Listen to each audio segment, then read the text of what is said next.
Bonjour encore une fois chers étudiants et bienvenue à cette nouvelle leçon de phonétique dans laquelle vous allez découvrir aujourd'hui un nouvel élément qui s'inscrit dans le cadre des phonèmes les plus utilisés en phonétique française.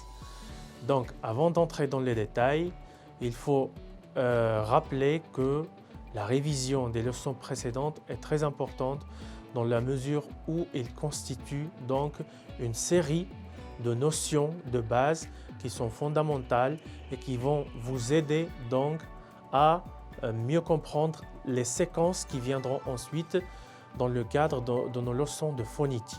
Très bien. Alors nous allons passer tout de suite à notre cours d'aujourd'hui autour de l'introduction à la phonétique. Vous savez, on ne peut pas prononcer correctement un son si on n'est pas capable de l'entendre et de le reconnaître. Qu'est-ce que ça veut dire ça? Ça veut dire que l'appréhension des sons et des phonèmes dans n'importe quelle langue, ce n'est pas seulement la langue française, passe toujours par l'ouïe. L'ouïe, ça veut dire, d'abord, la première étape, c'est l'écoute. Alors, il faut d'abord écouter les sons, essayer de les identifier pour pouvoir ensuite les prononcer correctement.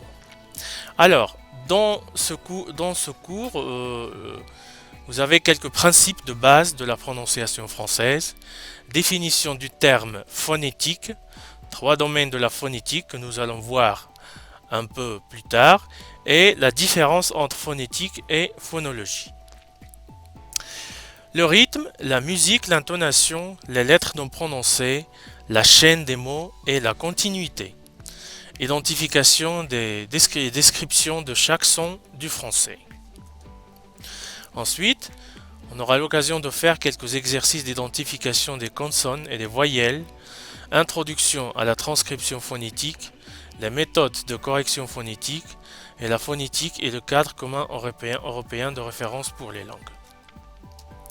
Alors, quelques principes de base de la prononciation française, comme vous pouvez le voir. Les consonnes finales non prononcées, en général, ces consonnes ne se prononcent pas en français. Essayez de prononcer maintenant et observez. Je suis, le S ne se prononce pas. Nous, vous, il, fort, grand, court, document, février, salut. Alors, comme vous pouvez le constater, les lettres finales ne se prononcent pas en français. Le E final, qu'on appelle E muet, il n'est pas prononcé non plus.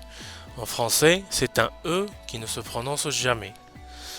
Pour faire des dialogues, des exercices, fiches, notes, elle parle arabe, j'aime la France, le photographe regarde l'image, il s'appelle Jacques, Pierre arrive à la gare avec Cécile. Alors là, je n'ai pas prononcé le E final parce qu'il est muet. Maintenant, on passe à l'accent. Un mot en français peut avoir 2, 3 ou 4 accents écrits. Comme par exemple élément, régénérer, règlement, fenêtre. Mais la syllabe forte est invariablement la syllabe finale. L'accent en français affecte la syllabe finale. Par exemple, maison, profession, étudiant, décider, préférer. Si le mot termine par E non prononcé, un E muet, c'est la syllabe précédente qui porte l'accent. Par exemple, livre, image, photographe.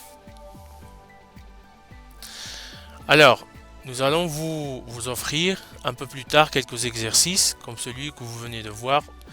Il s'agit donc de souligner les 10 lettres non prononcées dans les phrases que vous avez devant vous. Je suis français. Il s'appelle Laurent. Et toi? Quelle est ta nationalité? Tu comprends? Comme vous l'avez vu, nous avons pu voir donc quelques idées générales sur la phonétique française. C'était une introduction à cette discipline. Donc vous avez pu voir quelques caractéristiques et quelques idées sur la phonétique française, son mode de fonctionnement, ses branches. N'oubliez pas de faire une révision minutieuse à cette leçon avant de passer donc au devoir et soyez toujours prudent et à la fois responsable pour envoyer votre devoir à temps. Donc ce sera l'occasion, comme je viens de vous le dire, de faire une petite révision de cette leçon et d'appréhender les éléments de base de la phonétique française. Merci beaucoup et à la prochaine.